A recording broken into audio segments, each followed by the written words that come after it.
आप देख रहे हैं डार्क फाइल्स। तो चलिए बढ़ते हैं आज की इस कहानी की ओर। व्हाट्सएप पर किसी ग्रुप में शेयर की तस्वीरें देख वो काफ़ी घबरा गया। मतलब उसका डर जायज़ भी था। सोचो, हमने अपना व्हाट्सएप खोला और कोई लगातार डरावनी खून से लथपथ लोगों की तस्वीरें, मर्डर्स की फ़ोटो भेज रहा हो तो जाहिर है डर तो लगेगा ही। उसने झट से मोबाइल साइड में रखा और 2 मिनट आंखें बंद कर वैसे ही सोफे पर बैठा रहा। रात का वक्त था। बाहर झमाझम बारिश के साथ बिजली के कड़कने की तेज आवाज़ भी थी। तेज हवाएं चलने की वजह से बिजली कब की कट चुकी थी। मोमबत्ती की धुंधली रोशनी में कमरा कुछ हद तक रोशन था, पर एक अजीब सी आवाज़ ने उसका ध्यान अपनी ओर खींच लिया। तेज कदमों की आवाज़, जैसे कोई किसी का पीछा कर रहा था, या शायद कोई पुलिस से छुपने की कोशिश कर रहा था, या फिर कोई किसी की जान लेने के लिए दौड़ रहा था, या कोई अपनी जान बचाने के लिए भाग रहा था। वैसे कुछ भी कारण हो सकता है, पर तेज कदमों से अपार्टमेंट की सीढ़ियां चढ़कर बरामदे में दौड़ रहा है, ये वो समझ चुका था। वैसे इस पुरानी अपार्टमेंट में कई कमरे अभी भी खाली पड़े थे, इसलिए यहाँ कई बार कुछ गैर कानूनी गतिविधियाँ होती रहती हैं। ये जगह शराबियों और नशेड़ियों का अड्डा ही बन गया था। इस बंद पड़ी अपार्टमेंट में कई लोग रहते हैं। लोग, औरतें नहीं, सिर्फ मर्द, जो यहीं के एक गुंडे को कुछ पैसे, मतलब यानी कि हफ्ता किराया देकर रहते हैं। किसी को मारना पैसे के लिए, किसी को लूटना यहाँ आम बात थी। वो ये सब अपनी आंखों से देखते हुए भी मजबूरी की वजह से चुप रहता, क्योंकि पैसे कम देने पड़ते थे। यहाँ ये सब होने की दूसरी वजह ये भी थी कि यह इलाका शहर से काफ़ी दूर था, इसलिए पुलिस के पहुँचने से पहले ही गुनाहगार को अपने जुर्म को अंजाम दे जाने में बहुत ही आसानी होती थी। गंदगी तो पूरे शहर की एक तरफ और अकेली इस अपार्टमेंट की एक तरफ, हर तरफ फैली गंदगी, बदबू से भरे कमरे जिनमें सांस लेना भी मुश्किल हो जाता था। उसके कमरे में चीज़ें थोड़ी बिखरी पड़ी थी। बेड के ऊपर कुछ आधी खुली किताबें, एक नोटबुक, टी शर्ट, तौलिया, बेड के पास रखी लकड़ी की अलमारी जिसका एक दरवाज़ा आधा टूटा हुआ था।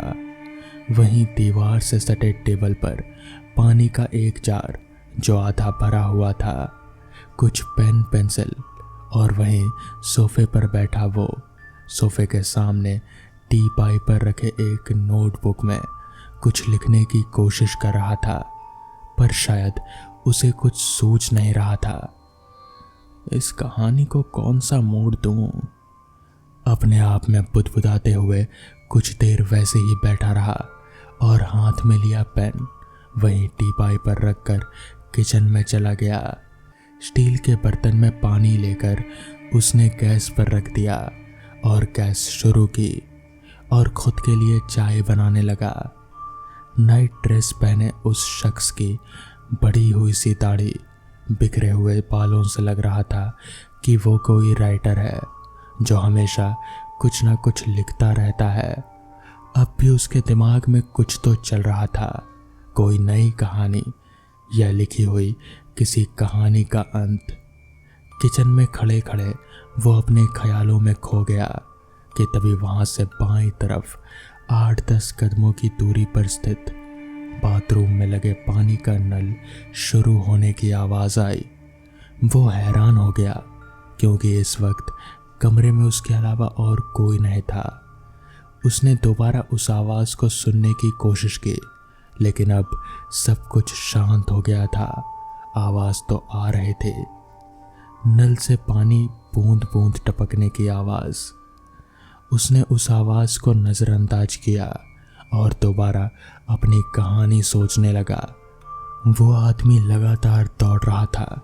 डर के मारे वो कभी पीछे देखता और डर से तेज दौड़ना शुरू करता। शायद कोई उसका पीछा कर रहा था। एक बेरहम खूंखार खूनी। मतलब आज इस शहर के जो हालात हैं ठीक वैसा ही। एक के बाद एक खून हो रहे हैं। लाशें तो मिल रही हैं पर खूनी नहीं। वैसे ही मेरी किस कहानी में उस खूनी को भी इंसान या लोगों की भावनाओं से कोई मतलब नहीं। उसे बस खून देखकर मज़ा आता है। लोगों के जिस्म के टुकड़े में काटने में उसे खुशी मिलती है। और वो खूनी कैरेक्टर अब उस आदमी का पीछा कर रहा है। अपनी कहानी में वो खोया हुआ था कि तभी उसके कानों में एक आवाज़ आई। लगा जैसे बाहर हॉल में कोई बैठा किसी से बात कर रहा हो। वो हैरान हो गया। उसने बाहर हॉल में जाकर देखा तो वहाँ कोई नहीं था। वो सोच में पड़ गया, आवाज़ तो हॉल से ही आ रहे थे या मेरे कमरे के बाहर से आ रहे थे। तभी चाय उबलने की आवाज़ आई और वो किचन की तरफ मुड़ा। उसने गैस बंद किया और चाय कप में भरकर बाहर हॉल में आ गया। चाय टीपाई पर रखकर वो सोफे पर बैठा ही था कि तभी उसे कुछ याद आ गया। वो उठकर दोबारा किचन में गया और वहीं छोटे डिब्बे में रखे बिस्किट लेकर वापस आ गया। पर ये क्या? वो हैरान हो गया। टीपाई पर रखा चाय का कप अब वहाँ था ही नहीं। उसने हर तरफ नज़र घुमाई, कप कहीं नहीं था। ये क्या हो रहा है? मैंने चाय का कप तो अभी यहीं रखा था। इतने में कहाँ चला गया? वो किचन में गया तो गैस के ऊपर बर्तन वैसे ही रखा था और उसमें चाय अभी भी उबल रहे थे। मतलब मैंने चाय ली ही नहीं। और अपनी ही बेवकूफ़ी पर मुस्कुराते हुए वो किचन में खड़ा अपनी कहानी के बारे में सोचने लगा। अपनी जान बचाकर भागता वो आदमी काफ़ी थक चुका है, इसलिए दौड़कर ज़्यादा दूर नहीं जा सकेगा। इसी बात का फ़ायदा वो खूनी लेगा। वो मासूम इंसान उस खूनी के आगे हाथ जोड़कर अपनी जान बख्श देने की भीख मांगेगा। पर अंधेरे में खड़े उस खूनी के चेहरे पर छाई शैतानी मुस्कान बता रहे थे कि वो अब आगे क्या करने वाला है। हाथ में लिया तेज धारदार हथियार सामने की ओर करते हुए वो खूनी आगे बढ़ा और तभी कानों में पड़ी एक आवाज़ से वो एकदम से अपने ख्याल से बाहर आ गया। दरवाजे पर किसी ने दस्तक दी थी। वो कुछ देर वैसे ही खड़ा रहा क्योंकि दरवाजे पर दस्तक सच में हुई है या उसे ऐसा लगा कि दरवाजे पर किसी ने दस्तक दी है। ये जानने के लिए वो खामोश था। तभी दोबारा से उसे दस्तक की आवाज़ सुनाई दी। उसने घड़ी में देखा तो रात के 12:30 बज चुके थे। इतनी रात को कौन हो सकता है? या तो कोई गुनाह करने वाला या फिर कोई गुनाह की जांच करने वाला। गुनाह की जांच करने वाले इतनी रात गए, इस इलाके में उनका आना तो असंभव है, इसलिए बचता है बस गुनाह करने वाला। ये सोचकर ही उसके पैर ज़मीन पर जम गए थे। आगे बढ़ने की हिम्मत नहीं हो रही थी, लेकिन बाहर कौन है ये देखना भी ज़रूरी था। इसलिए दरवाजे पर लगे की होल से उसने बाहर झांक कर देखना सही समझा। उसने गैस का फ्लेम कम किया और किचन से बाहर निकलकर दरवाजे की तरफ चलने लगा। तब तक एक और बार दरवाजे पर दस्तक हुई थी। बिना आवाज़ किए उसने दरवाजे पर लगे की होल से बाहर का जायज़ा लिया, पर बाहर तो कोई था ही नहीं। उसे अजीब सा लगा। फिर भी कुछ देर वो वैसे ही खड़ा रहा और फिर धीरे से हाथ आगे बढ़ाकर दरवाज़ा खोलना चाहा, पर दरवाज़ा तो किसी ने बाहर से बंद कर दिया था। अब उसे डर का एहसास होने लगा। गला पूरी तरह से सूख चुका था। हिम्मत जुटाकर उसने आवाज़ लगाई, हेलो भाई साहब, दरवाज़ा क्यों बंद कर दिया? प्लीज़ दरवाज़ा खोलिए। बाहर खड़े इंसान की इस हरकत का उसे थोड़ा गुस्सा आ गया, और वैसे भी गुस्सा आना जायज़ भी था। अब अलग बात है कि उसकी आवाज़ में गुस्सा नहीं बल्कि डर झलक रहा था। कौन होगा जो इस तरह का बर्ताव बर्दाश्त करेगा, वो भी किसी अजनबी से? बाहर खड़े इंसान को अजनबी इसलिए कहा क्योंकि 2 दिन पहले ही वो यहाँ रहने आया था, इसलिए इस शहर में उसका कोई भी पहचान का नहीं था, और ना ही किसी को उसने बताया था कि वो इस शहर में है। इस कमरे में वो अकेला ही रहता है, इस वजह से यहाँ हर कोई उसके लिए अजनबी ही था, या फिर वो यहाँ हर किसी के लिए अजनबी था। तभी दोबारा से दस्तक की आवाज़ सुनाई दी। भाई साहब, दरवाज़ा बाहर से बंद है, कहकर दरवाज़ा खोलने की कोशिश की, मगर दरवाज़ा खुल ही नहीं रहा था। तभी अचानक से उसके कंधे पर पीछे से एक हाथ आया, मगर ये कैसे हो सकता है? कमरे में तो उसके अलावा और कोई था ही नहीं, तो फिर कौन होगा? कपकपाते हुए वो पीछे मुड़ा तो पीछे का नज़ारा देख उसके पैरों तले की ज़मीन खिसक गई। उसका सर से लेकर पैर तक पूरा शरीर जैसे कपकपाने लगा। पूरे शरीर में एक सिहरन दौड़ गई। दरअसल उसके पीछे एक आदमी खड़ा था। उसका गला पूरी तरह से कटा हुआ था और एक तरफ लटक रहा था, मगर वहां से खून नहीं बह रहा था, बल्कि वो पूरी तरह से सूखा हुआ था। और वो आदमी लेखक को देखकर मुस्कुरा रहा था। लेखक को कुछ भी समझ नहीं आ रहा था कि वो अब क्या करे, मगर वो इतना तो समझ ही गया था कि ये इंसान कोई इंसान नहीं, बल्कि ये कुछ और ही है, इंसानों से बहुत अलग और बहुत ही शक्तिशाली। लेखक को कुछ सूझ नहीं रहा था। वो दरवाजे को बार बार धक्का देकर खोलने की कोशिश कर रहा था, मगर दरवाज़ा खुल ही नहीं रहा था। अगली सुबह लोगों को उस कमरे के नीचे दरवाजे से खून की एक धारा बहती हुई नजर आई। लोगों ने धक्का देकर दरवाज़ा खोला तो पाया कि वहाँ पर लेखक की लाश पड़ी हुई है। लेखक का गला पूरी तरह से कटा हुआ था और उसका सर एक तरफ लटक रहा था। ये किसने किया, ये किसी को भी नहीं मालूम। ना तो किसी को कोई सबूत मिले और ना ही कोई केस बन पाया। लेखक की मौत एक अनसुलझी पहेली है। तो दोस्तों, ये थी आज की पहली कहानी। तो चलिए बढ़ते हैं आज की दूसरी कहानी की ओर। हालांकि ये घटना थोड़ी पुरानी है, मगर वो घटना इतनी ज़्यादा अजीब है कि मुझे आज तक अच्छे से याद है। वो साल था 2007। यह उन दिनों की बात है जब मैं नया नया ग्रेजुएट हुआ था। मेरे पास कोई काम नहीं था, तो मैं एक फैक्ट्री में काम किया करता था।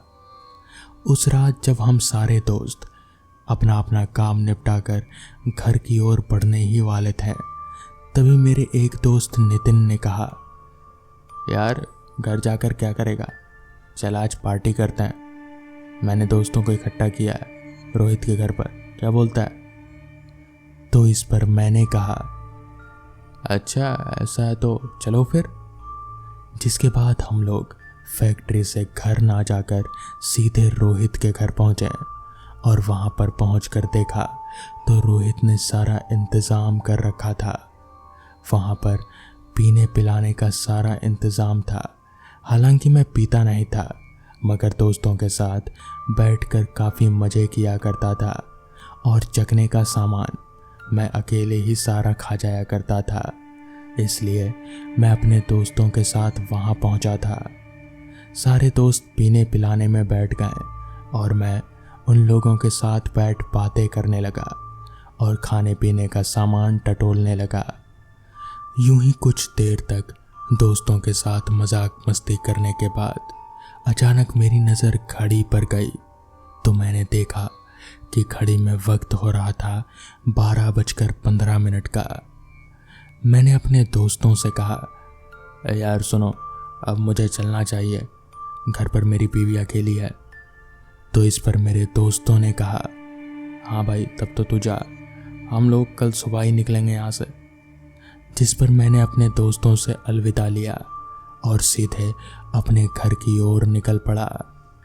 बाइक चलाते हुए मुझे ठंड का एहसास हो रहा था, और ऐसा हो भी क्यों ना, दिसंबर का आखिरी हफ्ता जो चल रहा था, कड़ाकेदार ठंड थी। मेरे हाथ लगभग कांप ही रहे थे हैंडल पर, मगर फिर भी मैं किसी तरह से बाइक चलाते हुए आगे बढ़ रहा था। रोहित का घर रिहायशी इलाकों से अलग एक सुनसान जगह पर था। मुझे समझ नहीं आता था कि आखिर रोहित ने इस सुनसान जगह पर घर लिया है क्यों। ना ही यहाँ कोई सुविधा है और ना ही ज़्यादा लोग रहते हैं। खैर मुझे क्या, मुझे तो बस यहाँ से निकलने से ही मतलब था, इसलिए मैं उस सुनसान रास्ते पर आगे बढ़े जा रहा था। उस रास्ते के दोनों तरफ सिर्फ घना जंगल था और कुछ भी नहीं, ना कोई दुकान ना ही कोई इंसान। मैं किसी तरह बाइक चलाते हुए अभी आगे बढ़ ही रहा था कि तभी मुझे रास्ते के बीचों बीच एक बच्चा खड़ा नजर आया। मैं चौंक उठा और मैंने बाइक को ठीक उस बच्चे के पास ले जाकर रोका। वो बच्चा सड़क के बीचों बीच खड़ा था। देखने से उसकी उम्र यहीं कोई 5-6 साल की रही होगी। मुझे समझ नहीं आया कि आखिर ये छोटू बच्चा इस सुनसान रास्ते पर इतनी रात के क्या कर रहा है। तो मैंने बाइक का इंजन बंद करते हुए उस बच्चे से पूछा, क्या वो छोटू, यहाँ पर क्या कर रहे हो इतनी रात का, तुम्हारा घर कहाँ है? तो इस पर उस बच्चे ने कहा, भैया मेरा कोई घर नहीं है, मैं बस यहीं इस रास्ते पर ही रहता हूँ। तो इस पर मैंने कहा, तुम्हारे मम्मी पापा कहाँ हैं? तो इस पर उस बच्चे ने कहा, वो उधर आगे सड़क के किनारे, मैं उधर ही जा रहा था। तो इस पर मुझे दया आ गई और मैंने उस बच्चे से कहा, ठीक है चलो आओ मेरे साथ, बैठो मैं छोड़ देता हूँ। मैंने उस बच्चे को सामने बिठा लिया। पता नहीं पीछे सही से बैठ पाएगा भी या नहीं, कहीं गिर ना जाए, यही सोचकर मैंने उसे सामने बिठा लिया और मैं आगे बढ़ने लगा। अभी मैं रास्ते पर आगे बढ़ ही रहा था कि तभी मुझे ऐसा महसूस होने लगा कि जैसे उस बच्चे के पैर मेरे पैरों से टकरा रहे हैं। इस पर मैंने कहा, बेटा अपने पैर आगे जो लोहे के रॉड है ना उस पर रखो। तो इस पर उस बच्चे ने कहा, मेरे पैर वहाँ नहीं जा रहे हैं अंकल। तो इस पर मैंने कहा, क्यों नहीं जा रहे? इतना कहते हुए मैंने जैसे ही नीचे देखा तो मेरे होश फाख्ता हो गए।